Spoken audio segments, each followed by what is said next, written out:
Hello नमस्कार. आपल्या चॅनलवरील अजून एका नवीन व्हिडिओमध्ये मी आरती तुम्हा सर्वांचं पुन्हा एकदा खूप सारं स्वागत करते.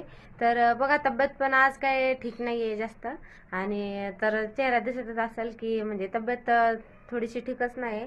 तर आज ब्लॉग काढायचं काही हेच नव्हतं, पण चला म्हटलं थोडासा ब्लॉग काढावा, थोडंसं आठवण पण राहील. तर आज आहेत रक्षाबंधन. तर सगळ्यात अगोदर तुम्हा सर्वांना रक्षाबंधनच्या खूप साऱ्या शुभेच्छा. आणि तर आता इथं माझं सगळं काम वगैरे आवरून झालेलं आहे. तर आबीला म्हटलं पहिले मी राखी बांधून घ्यावी, तर मग मी ही अशी साडी घातलेली आहे. तर मी तयार झालेली आहे. तर चला सगळ्यात अगोदर आबीला राखी बांधून घेते. तर चला व्हिडिओ नक्की कंटिन्यू करा. तर मग माझं चाललेलं इथं राखी बांधायचं. तर मी दरवर्षी यांना पण राखी बांधत असते. तर यांना बहीण नसल्यामुळं आणि मला पण भाऊ नसल्यामुळं गाव लांब आहेत, आणि जसे चुलत भाऊ आहेत, आणि पण एवढ्या लांब जाण्यापेक्षा मग मी यांनाच राखी बांधत असते. आणि यांना पण बहीण नसल्यामुळं मग मी तर नेहमीप्रमाणे यांना पण राखी बांधत असते. आणि आबीला पण बहीण नाही आहे, तर आहेत तर गावाला आहेत. तर मग गावाला एवढं लांब जाणं शक्य पण होत नाही. तर त्यामुळं मग म्हटलं लेकराला कसं ठेवायचं.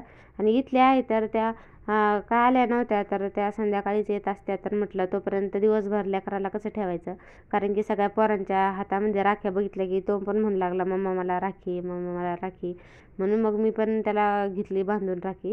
म्हटलं कुणाच्या भरोश्यावर कशाला बसायचं. तर पण आणि महत्त्वाचं म्हणजे की हा ब्लॉग टाकायला मला खूप उशीर झाला, कारण की रक्षाबंधन झाल्याच्या नंतर मी आजारी पडले होते. तर आभी पण आजारी होता, आणि मग मी पण आजारी पडले होते. तर एवढे आजारी पडले होते तर खूपच, तर खूप सारे आजारी पडले होते. तर काहीच करता येत नव्हतं. चक मला एडिटसुद्धा करता येत नव्हते व्हिडिओ. तर खूपच तब्येत खराब बिघडली होती. आणि मग त्यामुळं मग उशिराच एडिट करणं झालं. आता थोडीशी बरी वाटते आहे. तर मी म्हटलं चला थोडासा एक ब्लॉग आहे तर तो एडिट करून टाकावं. तर त्यानंतर मग इथं मी माझ्या भावाला, जो माझा भाऊ आहे तर तो वारलेला आहे. तर त्याला बरेच दिवस झाले तो वारलेला आहे. तर मग मी पण त्याच्या फोटोलाच ओवाळत असते दरवर्षी नेहमीप्रमाणे, आणि मग त्याच्या फोटोलाच राखी बांधत असते. जरी तो माझ्यासोबत नसला तर मग तरी पण म्हणजे मला थोडंसं वाटतंच ना की आपल्याला भाऊ असावा.